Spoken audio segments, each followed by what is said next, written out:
በሆርሙዝ ላይ አንዳንድ ጥያቄዎች መነሳት ጀምረዋል። ጦርነቱ በሁለት ወይም በሶስት ወገን ብቻ የሚደረግ ሳይሆን ዓለም አቀፋዊ ይዘትን እየያዘ ነው። ኔቶ ላይ ደግሞ እነ ፕሬዚዳንት ዶናልድ ትራምፕ ጥያቄ ማንሳት ሲጀምሩ ለነ ፕሬዚዳንት ቭላዲሚር ፑቲን እንደዚህ አይነት መልካም ዜና ከነሱ በላይ መቼስ የሚያጣጥሙ ሰው የለም። ኢራን ላይ እየተጎዳ ያለው የበለጠውን የሚሊታሪው ክፍል ብቻም ሳይሆን ቀስ በቀስ ብቃት ያላቸው የጦር መሪዎቻቸው፣ የፖለቲካ ሰዎቻቸው፣ ካድሬዎቻቸው እያለቁ ነው። ዩናይትድ ኪንግደም ቤዟን ሰጥታለች።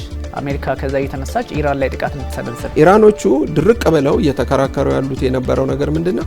ከራሻ የአየር መከላከያ መሳሪያዎችን መግዛት አልፈለጉም። የሳውዲ አረቢያው የውጭ ጉዳይ ሚኒስትር እንግዲህ ትዕግስትም ያልቃል እኛም የማንተኩስበት ምክንያት የለም የሚል ሀሳብ ነው የሰጡት። ይሄ ራስ ላፋን ማለት እኮ በቃ የኳታር ዋናው የደም ስሯ ነው ማለት ይችላል። ኢራን በተለያዩ የዓለም አቀፍ ሕግና ስርዓት ብዙ ነገሯ ትክክል ነው። አሜሪካን ባትዋጋ ግን እስራኤል ጦርነቱን ልትገፋበት እንደምትችል እርግጠኞች ነው። ጤና ይስጥልኝ ተመልካቾቻችን፣ የተለያዩ ዓለም አቀፋዊ ጉዳዮችን በጥልቀት የሚዳስሰው ኤንቢሲ ዓለም አቀፍ ተጀምሯል። አለማየሁ ሀሊና ቢኒያም ካሴ አብራችሁ ቆይታ የምናደርግ ይሆናል። ከኛ ጋር ሆኑ ተመልካቾች። አሌክስ እንዴት አለ? እግዚአብሔር ይመስገን። ሁሉ ሰላም መስገን አለን። እንግዲህ መካከለኛው ምስራቅ በጣም መልኩን እየለወጠ ዓለም አቀፋዊ ጫናው ወይም ኢምፓክቱ የተለያየ የዓለም ጥግ ላይ ደርሷል። በትክክልም ዓለም አቀፋዊ አውዱ እየሰፋ የመጣ የጦርነት ሂደት ሆኗል። ስለዚህ እንደዚህ አይነት ጉዳዮች አሁን እኛ ከዚህ ከመወራወር ፖለቲካው የተሻገረ ሚሳኤል ይሄን ያህል ሚሳኤል ተኮሰ፣ ያን ያህል ሚሳኤል እስራኤል ላይ ያረፈ፣ ይሄን ያህል ሚሳኤል ኢራን ላይ ሆነ፣ የኢራን እንደዚህ አይነት ሰዎች ሞቱ፣ እስራኤል ላይ እንደዚህ አይነት ጉዳት ደረሰ ምናምን የሚለው ላይ ከሱ የተሻገረ መስጠት ካልተቻለ ትንሽ አስቸጋሪ ነው። የአረዳዳችንም በዛ ልክ ከፍ ማለት ካልቻለ አስቸጋሪ ነውና አሌክስ ብዙ እነዚህ ትንንሽ ጉዳዮችን ወይም ደግሞ እነዚህ እንደው በዜና መልክ የሚቀርቡ ነገሮችን ኤንቢሲ በብዙ መንገድ ይሰራቸዋል። በፌስቡክ ገጽ እንሰራለን፣ ፕላስ ደግሞ በትንታኔዎቻችን እናካትታለን። በብዙ መንገድ ዕለታዊ ዜናዎችን በማድረስ እንታወቃለንና እሱ እዛ ላይ ብዙዎቹን ማግኘት ይቻላል። እኛ ግን ከዚህ ይሄን ያህል ሰው ሞተ፣ ይሄን ያህል ተጎዳ፣ ይሄን ያህል እከሌ ያሸነፈ ከሱ የተሻገረ ይዘት ያለው ነገር ያስፈልገናልና ከዛ አንጻርም ነው እንግዲህ ጀኒውን በሆነ መንገድ ዓለም አቀፋዊ ኢምፓክቱ እየሰፋ ስለመጣ አሁን እስራኤልን ስለደገፍን ኢራንን ስለደገፍን በተለይ ጋዜጠኛ አይደግፍም ኦፍ ኮርስ ይታወቃል። ግን እንደዚህ አይነት ነገር ማንንም ብንደግፍ ከዚህ ከዓለም ፖለቲካ ነውጥ ነጻ የማንወጣበት አጋጣሚ የተፈጠረ ነውና በቃ ነዳጅ ማየት ከበቂ በላይ ስለሆነ እንደዚህ አይነት ከፍ ያለ ነገር ያስፈልጋል። ሰዎችም በዛ ልክ እንዲረዱት ፍላጎት አለኝና አሌክስ በጣም ይሄ ጦርነት እየተወሳሰበ መቀጠሉ ግልጽ ነውና አሁናዊ ሁኔታው እንደው ምን ላይ ነው ያለው ከሚለው አንጻር እኔ ክፍፍሎችን እየተመለከትኩ ስለሆነ አሁን በአሁኑ ሰዓት በደንብ ካቴጎሪዎች እየመጡ ነው። ሰው እነዚህ ካቴጎሪዎች ከዚህ በፊት የነበሩ አቋሞች እየተለወጡ ይመጡና ግልጽ የሆነ አንድ ሀገር ላይ ትኩረት ያደረገ አገንስቱ ኢራን የመሆን አይነት አካሄዶች ሊፈጠሩ እየቻሉ ነውና እነሱን እየተመለከትን ስለሆነ አሁን ጦርነቱ ምን ላይ ነው ያለው እንደው ከዓለም አቀፋዊ አውዱ አንጻር ሀሳብ ብናነሳ እንዳልከውም አሁን ወደ ዋናው ጥያቄም ስንመጣ እርግጥ እንደ ውይይት ነው ያደረከው ጥያቄ መልክ አይደለምና እንዳልከው ይሄ ከጦርነቱ በሁለት ወይም በሶስት ወገን ብቻ የሚደረግ ሳይሆን ዓለም አቀፋዊ ይዘትን እየያዘ ነው። ሁለተኛ እንደገና ደግሞ አንድ ቦታ ላይ ብቻ የተወሰነ ሳይሆን ትንሽ ሰፋ ያለ ሆነ ከታሰበውም በላይ ነውና ያልተጠናበትም ይመስላል አንዳንዱን ነገር ስታየው። ለምን ቢባል ኢራን በሌሎች የጎረቤት ሀገራት ላይ ጥቃት ልትሰነዝር ትችላለች ወይም ደግሞ በሲቪል ማህበረሰብ ወይም የግል ካምፓኒዎች ላይ ጥቃት ልታደርስ ትችላለች የሚል ማንም የጠበቀው ነገር የለም። በአንድ በኩልም ደግሞ ኢላማውን የሳተ ነው እንዳትል ኢላማ ጠብቆ የሚመታ ነውና ይህ ነገር ጦርነቱን ወደፊት ይበልጥ እያወሳሰበው እንዲሄድ ያደርገዋል። ስለዚህ አካባቢው ላይ ያሉ ሀገራት ብቻ ሳይሆን አሁን ውቅያኖስም እየተሻገረ የሚመጣና የሌሎችን ሀገራት ኢኮኖሚ የሚጎዳ ሆኖ ነው የተገኘው። እንግዲህ ዋናው አፍሪካ ገፈቱ ቀማሽ ብትሆንም እስያም እንደዚሁ። ነገር ግን አውሮፓውያኖች እየተሰማቸው ነው የዚህ የጦርነት ጉዳት። ሁለተኛ እንደገና ደግሞ አሁን ያለውን ሁኔታ ስናይ ዶናልድ ትራምፕ ብቻቸውን የጀመሩት ጦርነት ነውና እኛ አንገባም የሚል በአንድ ወገን የሚሰማለ፣ በአንድ ወገን ደግሞ የለም ወደዛ የሚሄዱ መርከቦቻችንን ለመጠበቅ ወደዛ መሄድ አለብን የሚል ነገር አለ። ይህን ደግሞ በሚሉ ሰዓት ኢራን ደግሞ ህጋዊ ኢላማዎቼ ናቸው ወደ እኔ የምትመጡት ልታጠቁኝ ነው የሚል ደግሞ የራሷን መከላከያ ነጥብ ይዛ ልትነሳ ትችላለች እና የአርሙዝን ባህረ ሰላጤ ሙሉን ክፍት አድርጋ ነገር ግን ጠላቶቼ በምትላቸው ላይ ብቻ ጠላቶቼ ናቸው በምትላቸው ብቻ ጥቃት ልትሰነዝር እንደምትችል ነው በተከታታይ የምትናገረው በኢራን በኩል ያለው ነገር ግን ኢራን ላይ እየተጎዳ ያለው የበለጠውን የሚሊታሪው ክፍል ብቻም ሳይሆን ቀስ በቀስ ብቃት ያላቸው የጦር መሪዎቻቸው የፖለቲካ ሰዎቻቸው ካድሬዎቻቸው እያለቁ ነው።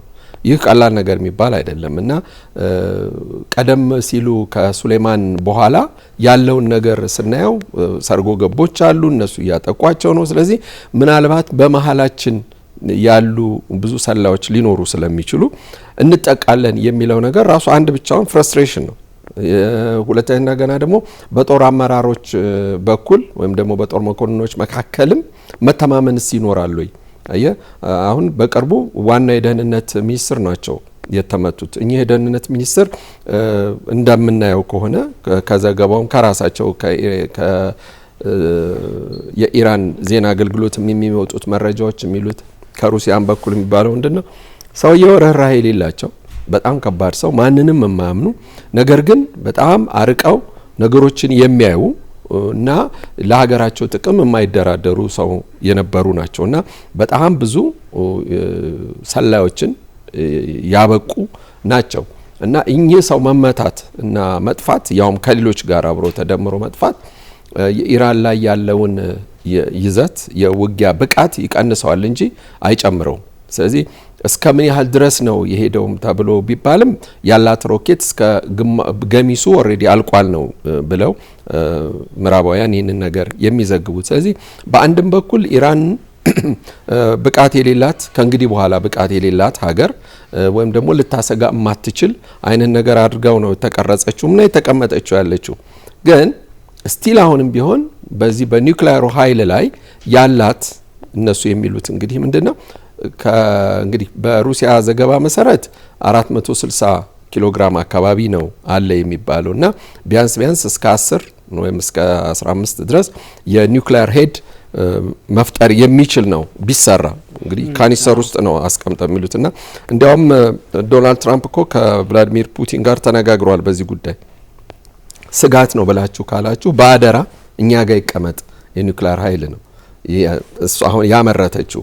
ያን ደግሞ አሁን እንደዚህ አንግሎ ሳክስ ብለን የምንላቸው መሪዎቹ የምንላቸው ፈረንሳይ፣ እንግሊዝና ጀርመን ይህን ደግሞ ነገር አይፈልጉት። ምክንያቱም በ2030 ዓመተ ምህረት ከሩሲያ ጋር ጦርነት እንጀምራለን ብለው የሚያቀዱ ሀገራት ሩሲያ ያንን የኒውክሊየር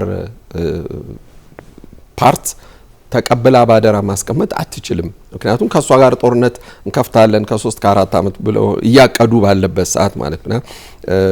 ራቅም ብለህም ስታይ ከኔቶ የመውጣት አዝማም ያላቸው ወይስ ከማለት ደረጃ ይደርሳል። ይህም የሆነው ደግሞ ይሄ የራሳቸው የዶናልድ ትራምፕ የፕራግማቲክ አመለካከታቸው ነው። በቃ እሳቸው የፈለጉት ኤግዛክትሊ ሊሆን የሚችል ግን ኤንቫይሮንመንታቸውንም የማያዩ አካባቢ ያለውን ደግሞ አማካሪዎቻቸውን የማይሰሙ እሳቸው በራሳቸው ኢንቱዊሽን ብቻ እየተከተሉ የሚሄዱት መንገድ ነው እዚህ ያደረሳቸውና አሁንም በአንድ በኩል ደግሞ ስታይም የእንግሊዝም ስታርመርም ቢሆኑ ወደ ጦርነቱ ቀጥታ መግባት ያልፈለጉበት የራሳቸው ምክንያት አለ። ወደ ኋላ መለስም ብለንም ስናይ ደግሞ ቶኒ ብሌር የጆርጅ ቡሽን ትንሹን በማመን በሳዳም ሁሴንን ለመፈንቀል ወይም ደግሞ ያ ጅምላ ጨራሽ መሳሪያ ያላቸው የሚል የኬሚካል ዌፐን አላቸው በሚል በተሳሳተ መረጃ የተሳሳተም ሳይሆን ወይም ደግሞ የፈጠራም ሊሆን ይችላልና በዛ ምክንያት ሳዳም ሁሴንን መፈንቅለ መንግስት አድርገው ጨርሰዋል እና በደንብ ኢራቅን አሁን ወዳለችበት ድምጥማጧን ማጥፋት ሁሉ ችለዋልና ሲታይም ያ ነገር አልሆነም እና በዛን ሰዓት ላይ የተዘገበ አንድ ዘገባ ነበረ።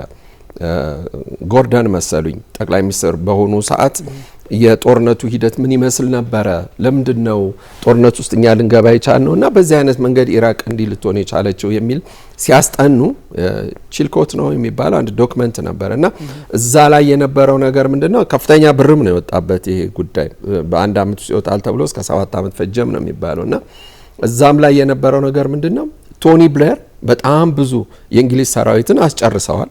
ብዙ ደም ፈሷል። የእንግሊዝ ያገኘችው ጥቅም የለም አሜሪካንን ከመርዳት ውጪ የሚለውን ነገር ፓርላማ ላይ በስነ ስርዓት ወጥተው ይቅርታ የጠየቁበት አጋጣሚ ነበር። ማለትም ይቅርታ ጠይቀዋል ኦፊሻሊ እና የእሳቸውን ያላቸውን ያን የፖለቲካ ብቃት እንኳን ይሄ በጭፍን አሜሪካን ለመርዳት ወይም ደግሞ ከቶኒ ብሌር ጋር ከጆርጅ ቡሽ ጋር በነበራቸው ግላዊ ግንኙነት በመተማመን ይሄ ፌዝ የሚሉት ነገር ነው እምነት ስለጣሉባቸው ብቻ ነበር ያን ነገር ያደረጉት እንጂ ከኤም15 እና ኤም16 በቂ መረጃ እንኳን ኖሯቸው አልነበረም ወደዛ ጦርነት እንግሊዝ እንድትገባ ያደረጉት። ያ ነገርም ስላለ ስታርመር ያንን ታሪክ ስለሚያውቁት እንግሊዞች ደግሞ ያው በተለምዶ እንደሚባለው ፖለቲከኞቻቸው አንድ ስህተት ቢሰራ ያን ስህተት በደንብ አድርገው ነው የሚያጠኑት እና በዛ ምክንያት ቶሎ ዘው ብለው ሊገቡ አልቻሉም። እንደምናየውም ደግሞ ግሪንላንድም ላይ የተፈጠረውም ነገር ይታያል። ከዴንማርክም ጋር የነበረው ሁኔታ እናያለን። ስለዚህ ቀደም ያሉት አውሮፓ ላይ ራሳቸው ዶናልድ ትራምፕ መጥተው ትንሽ በጥበጥ አድርገው ጥለውት የወጡት ነገር ብዙ ጉዳት አድርሷል። ሰዎች ዲስሎኬት አድርገዋል። በነገር ላይ ከግሪንላንድ እኮ ብዙ ሰዎች ተሰደው ሁሉ ሄደዋል ከአሜሪካ ላለመሆን ማለት ነው። ስለዚህ እነዚህ ነገሮች ምዕራባውያንን ገለል እንዲሉ አድርጓቸዋል። ግን አሁን ደግሞ ሌላ ትናንትና ከትናንት ወዲያ ወጣ ሌላ ዘገባ ደግሞ የሚሉት እንደዚሁ ጣሊያንና ደግሞ ኔዘርላንድ ሆነው እንግሊዝ፣ ፈረንሳይና ጀርመን ሆነው 5 ሀገራት እንደገና ደግሞ አሁንም መርከቦችን የመሸኘት ነገር ይኖራል። ስለዚህ አሁንም ኢራን በሌላ መልኩ ልትዋጋ የምትችልበት ነገር ይመጣል። በሌላ እንደገና ደግሞ አሁን ምንድነው ከክልል ወጣ አለ ብለን የምንለው ደግሞ እንደዚሁ አሁን ራሻ ተጠቃሚ ሆነች፣ ቻይና ተጠቃሚ ሆነች በዚህ በጦርነት ምክንያቱም ሌሎች ሀገራት ሊገዙ የነበሩትና ነዳጅ ታክስ ጥለባቸዋለሁ ግብር ጥለባቸዋለሁ ያሉት ዶናልድ ትራምፕ አሁን ነፃ ሆኑ። ስለዚህ አሁን በዩክሬንም በኩል በእንግሊዝም በኩል እና በፈረንሳይም በኩል እየጮኸ ያለው ነገር ምንድነው ከ100 ቢሊዮን ዶላር በላይ ራሻ ልታገኝ ነው በዚህ በነዳጅ ሽያጭ። ስለዚህ ይሄንን ነገር እንዴት እናስቆማቸዋለን ዶናልድ ትራምፕን ነው። ስለዚህ ዶናልድ ትራምፕን በአንድ በኩል የሚደግፉ ከሆነ ምናልባት ራሻ የምትሸጥላቸው ሀገር የለም እንግዲህ አፕሪል 14 ድረስ መሰለኝ ይሄ ነገር ሊደረግ የታቀደው። ስለዚህ ይሄን ነገር ሊያስቸግራቸው ይችላል። እኔ አሁን የማስበው ነገር ምንድነው እንግሊዝ ወይም ደግሞ ፈረንሳይ የራሻ ላይ ያለውን ጥቅም እንዳያገኙ የሚያደርገውን ነገር ከዶናልድ ትራምፕ ሲምፓቲ ማግኘት ከፈለጉ የግዴታ መርከቦቻቸውን ወደ ኢራን ወደ ሆርሙዝ በሩቅም ቢሆን የማስጠጋት ነገር ሊኖር ይችል ይሆናል። ግን አሁን ኢራን መንገዱ ሰፊ ነው ለጠላቶች እንጂ ዝግ የሆነው ለወዳጅ ለሆኑት ክፍት አድርጌ ያለው ነው። ስለዚህ አሁንም እንደገና ደግሞ የዶናልድ ትራምፕ ካልተሳሳቱ ከአፕሪል 1 መሰለኝ ወደ ቻይና ይሄዳሉ እና ከሺፒንግ ጋራ ተራዝሟል ወይ ይሁን እንደዛ አይነት ነገር እንደዛ ነገር አለ ብቻ የታቀደ ነገር ነው የነበረውና ዞሮ ግን አሁን ወይ ባሄዱ በስልክም ይሁን በምንም ብቻ የሚገናኙበት ነገር ግን ይኖራል መቼም እና ያን ነገር ደግሞ የሚደረገው ምንድነው ኢራን ላይ የሚያደርጉትን ድጋፍ ያቁሙ ነው እና ስለዚህ ፖለቲካሊም እሷን ብትሆን የራሷን ንግድ ሂደቷን የምታቀላጥፈው እንዲቆምባትም ስለማትፈልግ ተጠንቅቀው እንደሚሄዱም እያየን ነው። ጥሩ ነው።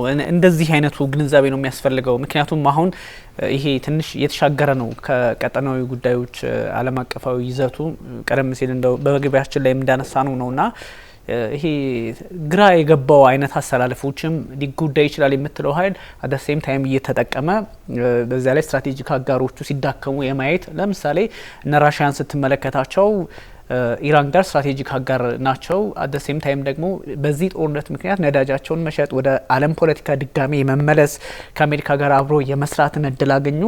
ኔቶ ላይ ደግሞ እነ ፕሬዚዳንት ዶናልድ ትራምፕ ጥያቄ ማንሳት ሲጀምሩ ለነ ፕሬዚዳንት ቭላዲሚር ፑቲን እንደዚህ አይነት መልካም ዜና ከነሱ በላይ መቼስ የሚያጣጥመው ሰው የለም። ይሄን የመሰለ ዜና ኔቶ ላይ ፕሬዚዳንት ዶናልድ ትራምፕ ከዋርድ ናቸው ልክ እንደ ፍራቻ ያለበት ወይ እንደዛ ያሉት ሰዎች አርጎ የመሳል ነገር አለና ይሄኛው ፖለቲካሊ በኢራን በኩል ያለውን ነገር ኦፍ ኮርስ መካከለኛው ምስራቅ ላይ ኢራንን የሚያህል አገር ሉዝ የምታረግ ከሆነ ራሽያም እንደዚሁ አት ዘ ሴም ታይም አብራ ልክ ሶሪያ ላይ ያጣችውን መሰረቷን ያህል ኢራንም ላይ ታጣለች። ይሄኛው እንደ ጉዳት ብታየው ፕላስ ደግሞ እነ ራሽያ እነ ቻይና አጋር ስለሆኑ ኢራንን ይጠብቋታል ብለው የሚያስቡ ወገኖች በዚህ ልክ ናቸው እንደ እነ ቻይናና እነ ሩሲያ ብለው የሆነ ኔጌቲቭ አይነት አመለካከት ሊኖር ወይም ደግሞ ከመተማመን አንጻር የሆነ ትንሽ ወረድ ያለ ነገር ሊኖር ቢችልም አት ዘ ሴም ታይም ደግሞ ኔቶ ላይ በእንደዚህ አይነት ጥያቄ ውስጥ መግባታቸው ምዕራባውያን ራሳቸው ሌላ ታሪክ ተፈጥሯል። አሜሪካ እንግዲህ ኦፍ ኮርስ የ3 አመት ጉዳይ ነው። ፕሬዚዳንት ዶናልድ ትራምፕ ከሄዱ በኋላ ደግሞ አውሮፓና አሜሪካ ተመልሰው እንደ ቀድሞ ጊዜያቸው የማይሆኑበት አጋጣሚ አይኖርም። ኦፍ ኮርስ ግን እንደዚህ አይነት ነገሮችን ስንመለከት የሚጠቀምም የሚጎዳም በአንድ በኩል ስትጠቀም በአንድ በኩል የምትጎዳበት አጋጣሚ አለ። ትልልቆቹ ናቸው እነዚህ ጂያንቶቹ እንደነ ቻይናና ራሽያ ሲጎዱ ልታያቸው ትችላለህ፣ ሲጠቀሙ ልታያቸው ትችላለህ። እንደኛ አይነቱ ግን ደግሞ ቆሞ ማሰብ ያለበት ፖለቲከኞች ኦፍ ኮርስ ያስቡበት እንደሆነ የሚያሳዩ አንዳንድ ጉዳዮችን እንመለከታለን። እንደኛ አይነቱ ግን ደግሞ ጉዳቱ ነው እንጂ የሚጠቀምበት ሳይሆን የሚጎዳበት ነው። የምንጠቀምበት ኦፍ ኮርስ አንዳንድ ብዙ ነገሮች አሉ አሁን ልንናገራቸው የማንችላቸው በተለይም ደግሞ ከዚህ ከቀይ ባህር ፖለቲካ አንጻር ኢንኬዝ የሆኑ ኃይሎች ወደፊት የምናወራቸው እንደዛ አይነት እንቅስቃሴ የሚኖር ከሆነ ምናልባት ኢትዮጵያም እንደው ተጎጂ ብቻ ሳትሆን ተጠቃሚ የምትሆንበት አጋጣሚዎች ከጦርነት ማንም ይጠቀማል ብለን ባንወስድም እንደዚህ አይነት ነገር ይኖራሉና ትንሽ መርገብ ያስፈልጋል። መርገብ ይሄ ማለት ሚሳኤል መቁጠር አይደለም። በቃ ኢራን 15 ከተኮሰች ዩናይትድ አረብ ኤምሬት ዝም ብላለች፣ ካታር ዝም ብሏል፣ ሳውዲ ዝም ብሏል። ነገ የሚተኩሱትን መቁጠር እንደዚህ 5-6 ሚሳኤል ተቆጠረ እስራኤል ይሄን ያህል ተኮሰች የሚል አይነት ላይ ግልብ የሆነ ነገር ላይ መቆም አስፈላጊ እንዳልሆነ መረዳቱ አለና ትንሽ አስቸጋሪ ነው።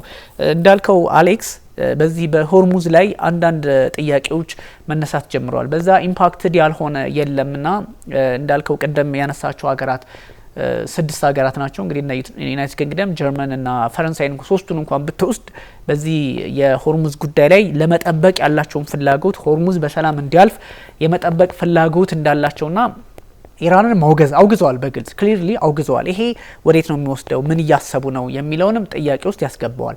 የአውሮፓ ሀገራት በዚህ ልክ አሜሪካ ጦርነት ውስጥ ገብታ እነሱ ለ3 ሳምንት ዛሬ ደፈን አይደለ ለ3 ሳምንቱን ደፍኗል። በዚህ ልክ 3 ሳምንት ከጉዳዮችን ግራ ቀኝ እየተመለከቱ መቀጠላቸው በጣም የሚገርም ለውጥ ነው ብለን እንወስደዋለን። ግን እስከ መቼ ሊቀጥል ይችላል? ለምሳሌ ዩናይትድ ኪንግደም ቤዟን ሰጥታለች። አሜሪካ ከዛ እየተነሳች ኢራን ላይ ጥቃት እንድትሰነዝር ነገ ምን ሊሆን ይችላል? ቤዝ ከተሰጠ ኦፍ ኮርስ አሜሪካ ቢያግዟት ባያግዟት ቤዙን መጠቀም ከቻለች እና ዴጎ ገርሲያን በአግባብ መጠቀም ከቻለች አድቫንቴጅስ ልትሆን ይችላለች እና እነዚህ ነገሮች ዓለም አቀፋዊ አንደምታቸው እየሰፋ የመምጣቱን ነገር እንትን ይላል እና የደረሰውን ውድመት ካልኩሌት ማድረግም ያስፈልጋል። አንዳንዴ ምን ያህል ነው ውድመት የኢራን የኤር ዲፌንስ ሲስተም ምን ያህል ነው አሁን ላይ አክቲቭሊ እየተንቀሳቀሰ ያለው የሚሰራው የሚለውንም ታሳቢ ስታረግ ይሄ ጦርነት ማን ነው እየጎዳ ያለው የሚለውን ተወስዳለ። በዛ ላይ ደግሞ እስራኤል በመካከለኛው ምስራቅ በኤር ዲፌንስ ሲስተሟ ማን እንደሷ በዓለም ላይ የምትባል ሀገር አሁን እየበጣጠሱት እየገቡ ኢንከርሽኑ ከባድ ሆኗል። ቴልአቪቭ ሳይቀር ይመታል። ሃይፋ እየተመታ ነው። እነሱን የነዳጅ ማጣሪያቸው ሳይቀር እነሱን ስትመለከተ አሌክስ ይሄ ጦርነት ቀላል አይደለም። እኛ ከሌ ተጎዳ ከሌ እንትን አለ ከሌ ስለተጎዳ እኛ አድቫንቴጅ ምናምን አይደለም። ግን ፖለቲካሊ መስከንና በዛ ልክ ማሰብ የራስን ጥቅም ማነጻጸር አይነት ነገር አለ። ቢካዝ ብዙ ነገሮች እኔ በጣም የኛን ተመልካቾች ማቹርድ ኢነፍ ናቸው። ጥያቄ ይጠይቃሉ። ባገኙት አጋጣሚ ሁሉ እኛን ይጠይቃሉ እና ለምሳሌ አንድ ኔታንያሁ በህይወት አሉ የሉም ቢባል ብዙ ሰው የሉም ብሎ ኮንቪንስ ሊያረጋቸው ምናምን ይሞክራል። እኔ ግን ፐርሰናሊ ሚልካሉ በኤንቢሲ እንትኖችም ኮሜንትም አያለሁና እንደዚህ ማጥራት የሚፈልጉ እንዲጣራ የሚፈልጉ ሰዎች አሉ። ማቹርድ ናቸው የምልህም ለዛ ነው። ይሄኛውን ኮንሰፕት ለምሳሌ ሞጅታባ የሉም ተብሎ ሲወራ ነበር የሆነ ሰዓት። ግን ሙጅታባ የሉም ብለህ አትነግራቸውም። ለአንተ በጣም ሪስፔክት ለምታደርገው ኦዲየንስ ሪስፖንሲብል ሆኖ እንደሚሰራ ሚዲያም እና እነዚህ አይነት ነገሮችን ማጣራት እንደዚህ አይነት በተለያየ ፕላትፎርሞች ስለምመለከትና ሰዎች ይሄኛውን እነዛ በተለያየ ፕላትፎርም ስራውን መስራት የሚፈልግ ከራሱ ጥቅምና ፍላጎት ፐርሰናል ብቻ አንድ ቢኒያምን አስቤ የማደርገው ነው እንጂ ስለ ሀገር ስለምን አስቤ ላይሆን ይችላል። ያን ከዛኛው መዝለል ያስፈልጋል፣ ያን ማጥራት ያስፈልጋልና አሁን እኔ ይሄ የሚሳኤል መወራወሮቹ ምናምን ቀለል ተደርገው መውሰድ እንደ ጀብዱ እስራኤል ይሄን ያህል በቃ ወደመች ኢራን ውስጥ ገብታ ኢራን እንደዚህ ያደረገ ይሄኛው ትንሽ ካለንበት ፖለቲካ ካለንበት አፍሪካ ቀንድ አንጻር ቀንዱ ላይ ሆኖ ረፍት የለም ይላሉ ዲና ሙፍቲ ብዙ ጊዜ ሲጋብዛቸው በቃ ቀንዱ ይዋጋል በባህሪውና እንደዛ ይሉኛል። ስለዚህ እዚህ እሳት የሆነ ቀጠና ላይ ሆነን እንትን ነውና ቀደም ደግሞ ያነሳው ወደ አንተ መልሰዋለሁኝ የቴክኖሎጂዎች መዋዋስ በጣም ከባድ የሆነ መጥቷል። በተለይም ደግሞ ኢራን አሁን እነዚህ የኒውክሌር ጉዳዮቿን ለራሺያ በታማኝነት ከተሰጠ ራሺያ ሪስፖንሲብል አገር ናት ተብላ ትወሰዳለች። ግን ደግሞ ኢራን ካያት ከተመለከትካት ሁቲዎችን ያስታጠቀቻቸው እነ ሄዝቦላን ያስታጠቀቻቸው ስትመለከት ኢራን ደግሞ ይሄ ተመናመነ ልንለው የማንችለው ተመናመነ ሊባል ይችላል። እስከ መቼ ይቀጥላል የሚለው እንዳለ በጥያቄ ውስጥ ሊገባ ይችላል። ግን ደግሞ ኢራን የተለያዩ ቦታዎች ላይ ነው ሚሳኤሏን ያስተላለፈችው። ስለዚህ ሁቲዎችም ይተኩሳሉ። ሁቲዎች ሲተኩሱ እኛ 2000 ኪሎ ሜትር እንሆናለን እንዴ ከኤደን ባህረ ሰላጤ እዚህ ድረስ ለመድረስ አይሆንም እኮ ኦፍ ኮርስ እነሱን 1200 ኦር ምናምን ነገር ሊሆን ይችላል። ስለዚህ ኢምፓክትድ የማይሆን የለም። እንዲያውም ዳይሬክተራችን በሚያሳየን ልክ ነው ሁኔታውና እዚህ ጋር ይሄው የሁቲ ይዞታ ነው ይሄ ዳለቀዩ ደን ኢትዮጵያ ያለችበትን መመልከት ነው። ስለዚህ ኢምፓክቱ የኢኮኖሚ የፖለቲካ ወይም ዓለም አቀፍ ሁኔታዎችን እንደው ጫና ውስጥ ማስገባትን ብቻ ሳይሆን ትንሽ የመርጋትም ዓለም አቀፋዊ ይዘቱን በዛ ልክ ማየትም ያስፈልጋልና ኢራን ሞር እንደዚህ አይነት ጥቃቶችን በተለይም ደግሞ በእንትን በሳውዝ ፓርስ በሚባለው ላይ ጥቃት ሲሰነዘርባት በዛው በሆርሙዝ በራሷ ግዛት ላይ እስራኤል ናት የፈጸመችው ቀድማ ባይዞ የማይካደው እስራኤል ስትፈጽም ከዛ እሷ ደግሞ በራስ ላፋን ግዙፉ ኤልኤንጂ ፕሮዲዩሰር የሆነው ኢንዱስትሪ አካባቢ ላይ ተኮሰች። በጣም ፕሪሳይዝ መሆኑ ግን ይገርመኛል።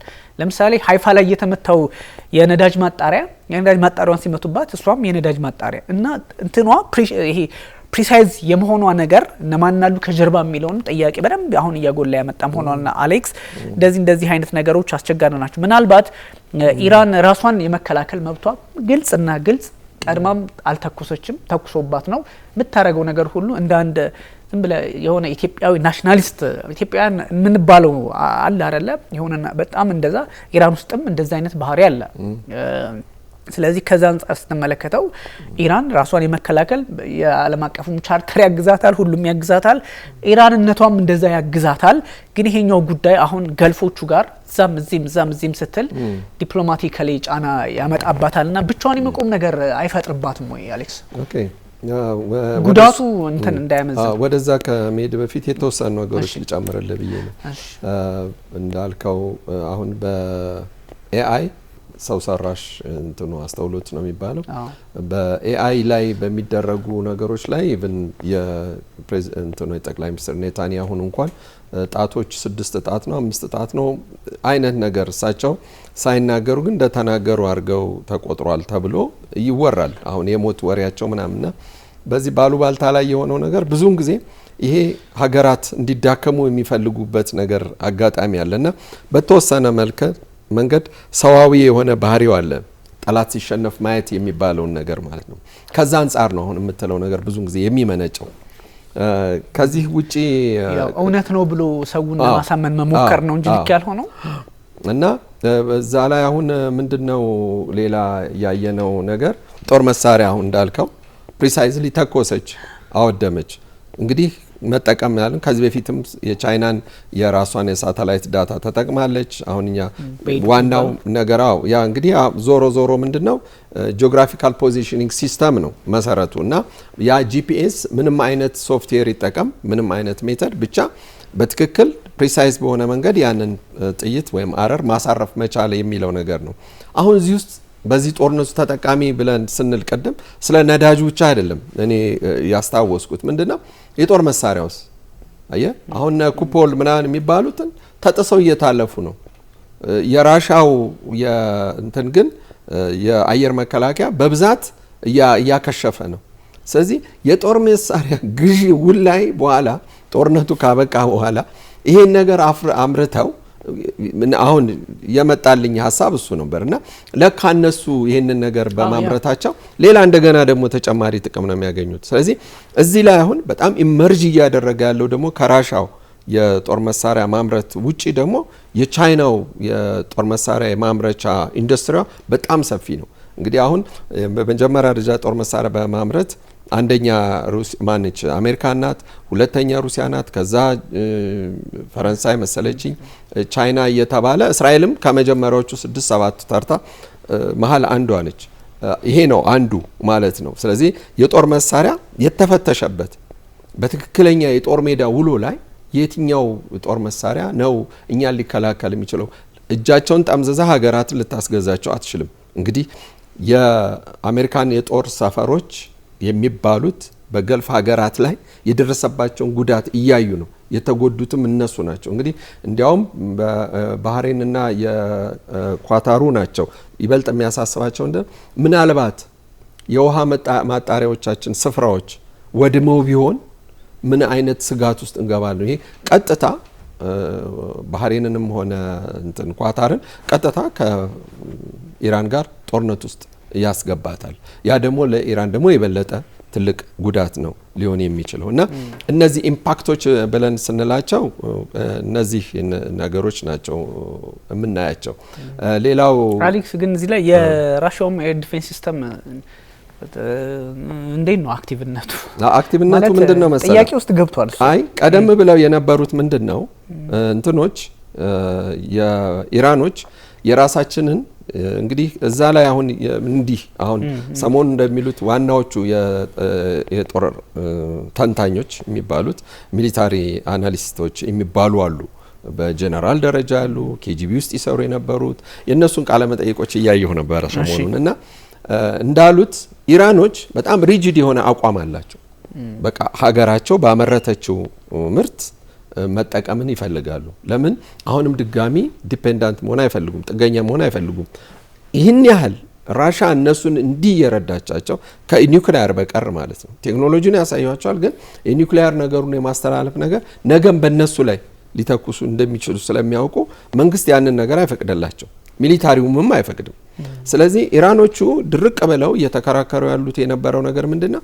ከራሻ የአየር መከላከያ መሳሪያዎችን መግዛት አልፈለጉም የራሳቸው አለ በራሳችን እንጠቀማለን ነው ያን ደግሞ እየተሰው እየገቡባቸው ነው ለምንድነው አንደኛ ራዳር ማዘዣቸውን መጀመሪያ መተውባቸዋል እስራኤሎች ኢራን የት ጋር የራዳር እንዳላት ይታወቃል እስራኤል መታ እነዛ ነው የምትመታው ራዳሩን የምትመታበት ከሆነ ያ ሮኬት ቢተኮስም ምንም ሊያደርግ አይችልም ወይም ደግሞ ሮኬት በሚመጣ ሰዓት የአየር መከላከያው ያ ራዳሩ ዲቴክት ማድረግ ካልቻለ ያን የሚመጣው ነገር እንግዲህ ኢራን ተኩሳ ወደ እስራኤል ምድር በመተኩስበት ሰዓት 8-10 ደቂቃ ምናምን ቀደም ብሎ ኦሬዲ ለእስራኤል የአየር መከላከያ ይደርሰዋል ስለዚህ ዝግጁ ሆነው ነው የሚጠብቁት አላርም አለ ሬዲ ናቸው የእስራኤል ህዝብ ሬዲ ነው ለዚህ ጉዳይ ላይ በደንብ የተለማመደ ነው ኢሚዲየትሊ ጉዳት እንዳይደርስበት በየጉድጓዱና በየግራውንዱ ላይ መግባት ይችላሉ ነገር ግን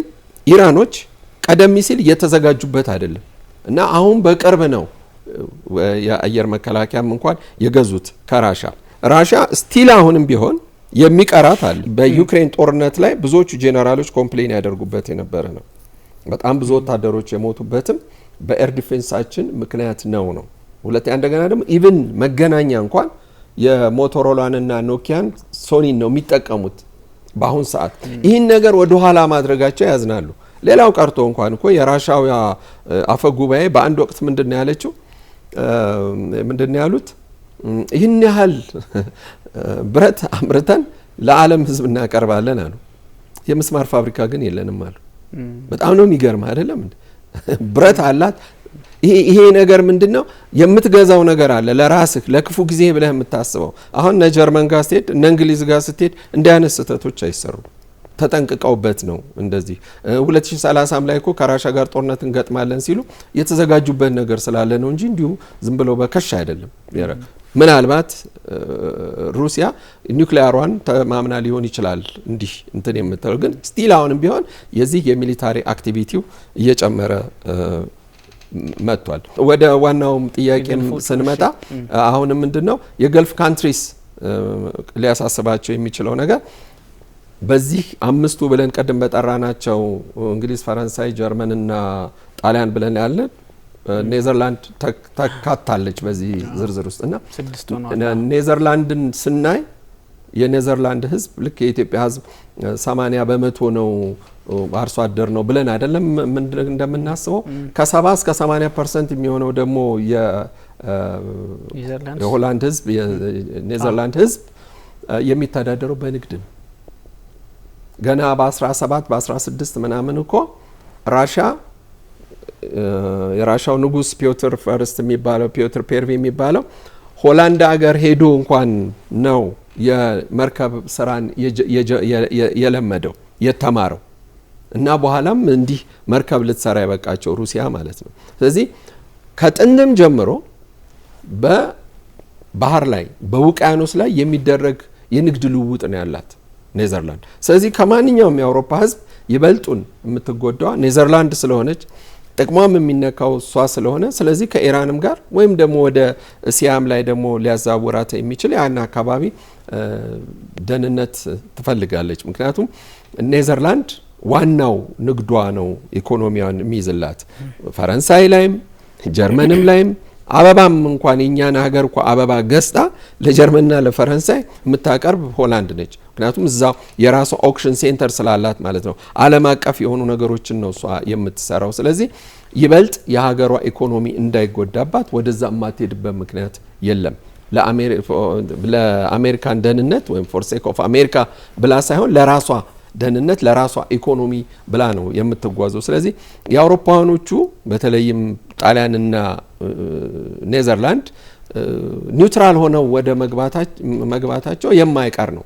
ስዊድንም ጨምሮ በኋላም ቢሆን ማለት ነው። ምክንያቱም ራሷን ኒውትራል ሀገር አርጋ ስለምትቆጥር ማለት ነው። ስለዚህ ይሄ የገልፍ ካንትሪስ ላይ ጉዳዩ ይገባል ብለን ወደምንለው ሲሄድ አይቀርም በዚህ አይነት መልኩ የሚቀጥል ከሆነ። ነገር ግን ምናልባት አንተ ይበልጡን ታቋለህ የአሜሪካን የሴኔት ሲስተሙንና የፓርላማውን ስርዓት እዛ ላይ ዶናልድ ትራምፕ በፕሬዝዳንትነታቸው ጦርነቱ ምን ያህል ጊዜ ይቀጥሉታል የሚል የራሳቸው ጊዜ ገደብ ይኖራቸዋል ይመስለኛል። አሁን 3 ሳምንት ቆጥረናል አይደል? ምናልባት ከዚህ በኋላ 1 ሳምንት ሊሆን ይችል ይሆናል። 2 ሳምንቶች 3 እንደሳቸው ቀን ይቀራል እንግዲህ። እንግዲህ እሳቸው ግን አሁን ሴኔቱ ሊከለከላቸው ይችላል አይችልም። ይበልጥ አንተ ብትነግረን ጥሩ ነው። ግን ይሄ እዚህ ላይ ያለው ነገር ካላገዳቸው በቀር መሄዳቸው አይቀርም። ግን አሜሪካን ባትዋጋ ግን እስራኤል ጦርነቱ ልትገፋበት እንደምትችል እርግጠኞች ነን። ስለዚህ ያ ነገር ደግሞ የሚሆነው ምንድነው? እስራኤል ብቻዋን የምትዋጋ ከሆነ መተኮስ ልታቆም ትችላለች ሆን ብላ። ስለዚህ አሁን ኢራኖች በተከታታይ ወደ ገልፍ ካንትሪስ ብለን የምንላቸው አሁን ደጋግማ ልትተኩስ ትችላለች። ስለዚህ እነዛ ሀገራት የማይመጡበት ምክንያት የለም። በተለይም ሳውዲ አረቢያና እንዳልኩ አረብ ኤሚሬትስ ለዚህ በቂ መሳሪያ ታጥቋል ብዬ ነው የማስበው። ልክ ነው። የሴኔቱን ጉዳይ ከዚህ በፊት ማንስተር ነበር እናነሳዋለንም። እንዳልከው የሳውዲ አረቢያው የውጭ ጉዳይ ሚኒስትር እንግዲህ ትግስትም ያልቃል እኛም የማንተኩስበት ምክንያት የለም የሚል ሀሳብ ነው የሰጡት። እንዲያውም የ12 ሀገራት ማጆሪቲ ሙስሊም የሆኑና የገልፍ ኔሽኖች ስብሰባ በሪያድ ነበረ ባለፈው። እዛ ስብሰባ ላይ ያ ስብሰባ ሲደረግ ኢራን ወደ 4 ባሊስቲክ ሚሳይሎችን ተኩሰች። ድሮኖች ባይዞ እንዴት ያልቅባትም በቃ ነው የምትለው አሌክስ። የማተኩሰው አይነት እንትን የለምና ምን ያህል ሲዘጋጁ እንደቆዩ ኢራኖችን በግልጽ ያሳያል። አቅማቸውንም ኦፍ ኮርስ ያሳይላቸዋል፣ ምንም ጥያቄ የለውም። ግን እንደዚህ አይነት ሂደቶች ቀጥለው ኢራን ዲፕሎማቲካሊ ኦፍ ኮርስ አሁን ዝም ብለ በዓለም ሕግና ስርዓት ኦፍ ኮርስ ይሄ የዓለም ሕግና ስርዓት ኮቴሽን ውስጥ ይግባ በቅርብ ጊዜ ከመጡ ጦርነቶች ጋር የተገናኙ ጉዳዮችን ስትመለከተው ጥያቄ ውስጥ ነው። ሩሲያን በማውገዝ የሚታወቅ ነው። ግን ደግሞ ሩሲያን ከጦርነቱ ሲያስቆማት አይተናናቀም። በጋዛው ጉዳይ ላይ እስራኤልን አይንሽን ላፈር ይላል በየስብሰባው ላይ፣ ግን ደግሞ ምንም የፈየደው ነገር አይተንም አናቅም። ስለዚህ አለ የለም እሱ ሌላ ታሪክ ነው። በዚህ በኢራንም ጦርነት ቢኖር ነው ወይ እንደዚህ በዚህ በ21ኛው ክፍለ ዘመን በዚህ ልክ ጦርነት መከፈት አለበት ወይ ስትል እሱም ብዙ ጥያቄ ውስጥ ይገባል። ያም ሆኖ ግን ኢራን በተለያዩ የዓለም አቀፍ ሕግና ስርዓት ብዙ ነገሯ ትክክል ነው። ራስ መከላከል ብቻም ሳይሆን ስትመታ መቼስ ቆመ አለመመልከት እንደ አንድ ኔሽን ብዙ እንትን መብቷን የሚያሳዩላቸው ነገሮች ይኖራሉ። ግን አሁን እነዚህ ገልፎቹ ላይ ዱላው በጣም በዛ። ገልፎቹ ላይ ለምሳሌ አሌክስ በጣም በሚገርም ሁኔታ ዩናይትድ አረብ ኤምሬቶች ላይ 327 ቢኤም ወይም ደግሞ ባሊስቲክ ሚሳይሎችን የተኮሰችባት። ይሄ እኮ በጣም ብዙ ቁጥር ነው እንደው ስቴላ እንትን አለ ማለቷ ራሱ። ከዛ ክሩዞች ደግሞ 15 ያህል ተኩሳባት አለች። ውድመትም ተፈጥሯል ኦብቪየስሊ።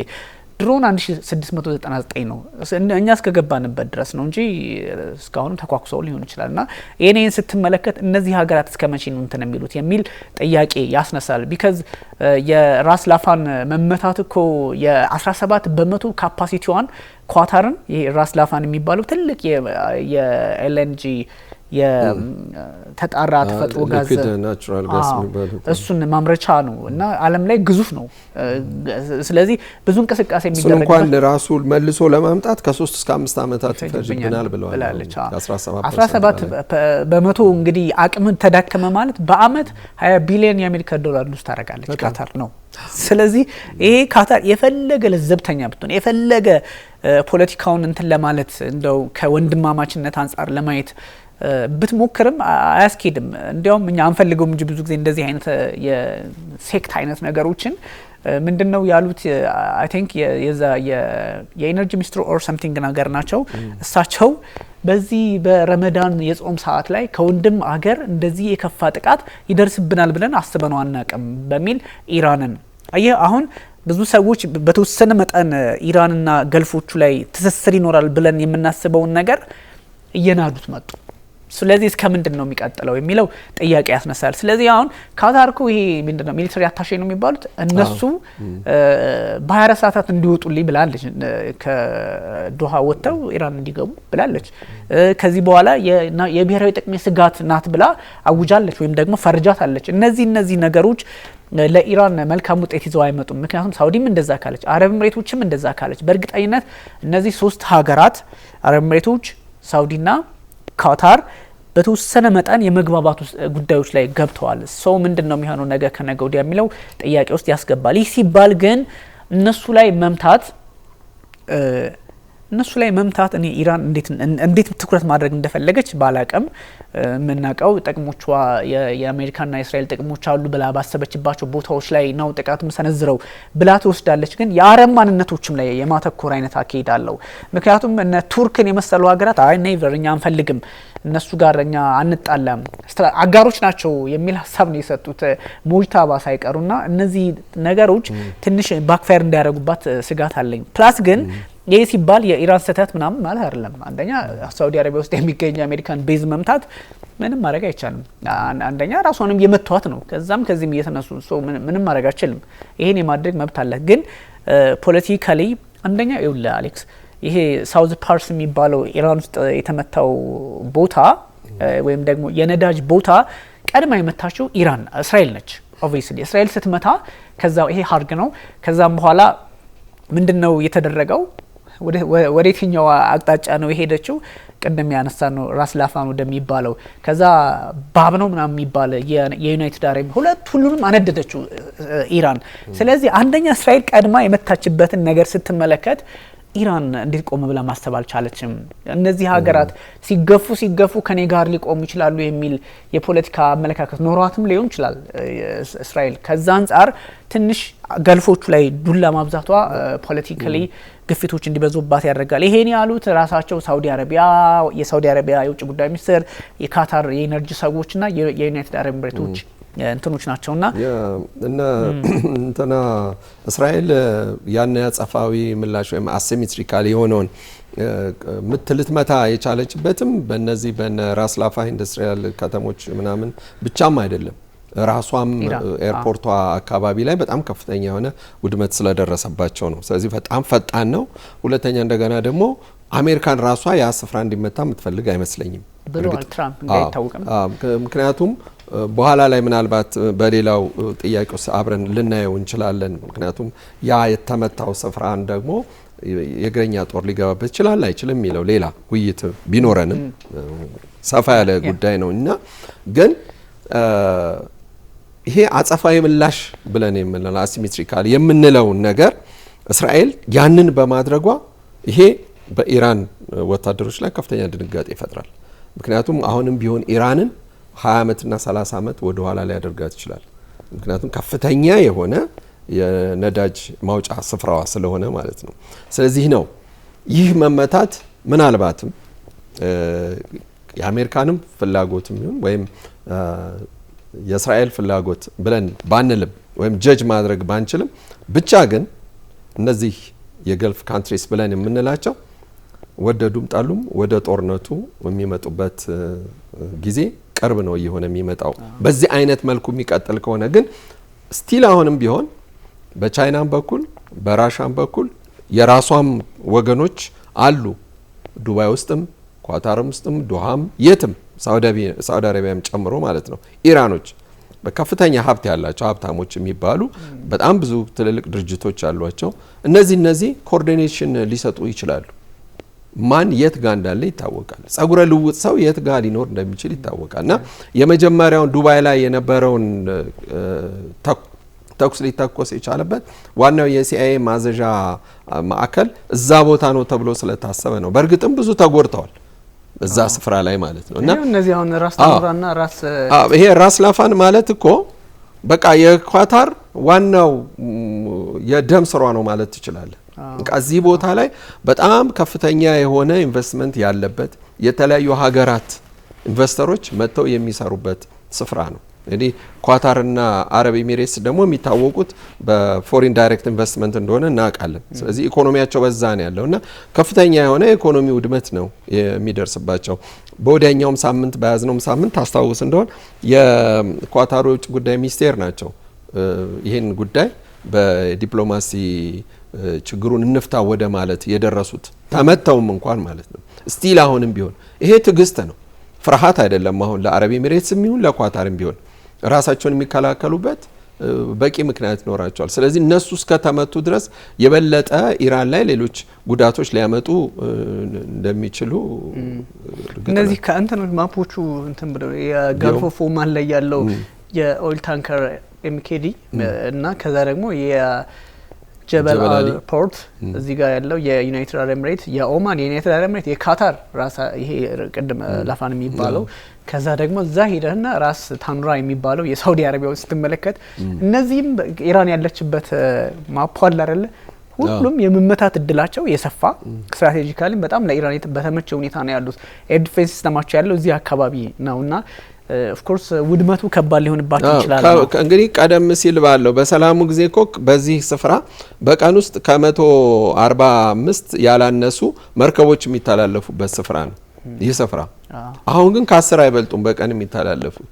እንግዲህ ምን ያህል ነገሮች ሊሄዱ እንደሚችሉ ማለት ነው። ከዚህ በተጨማሪ እንደገና ደግሞ ከዚህ ከኢራን አካባቢና ከገልፍ ካንትሪስ የሚሄዱ ለሰልፈሪክ አሲድ ማዘጋጃ የሚሆን ማይክሮቺፕስ ማዘጋጃ የሚሆኑ የተለያዩ አይነት ኤሌመንቶችና ሚኔራሎች ወደ ቻይናም ወደ ሌሎች ሀገራትም ይሄዳሉ። ይሄ በተለይ ለጦር መሳሪያ ስራ በጣም አስፈላጊ ሆኑ ማለት ነው። የነዛ ራሱ መቋረጥ ሌሎች ቀደም እንዳልካቸው የነዳጅ ብቻም ሳይሆን እነዚህ ኤሌመንቶች መጥፋታቸው ብቻውን ይሄ የቴሌቪዥን ፕሮዳክሽን ብለን የምንለው የጦር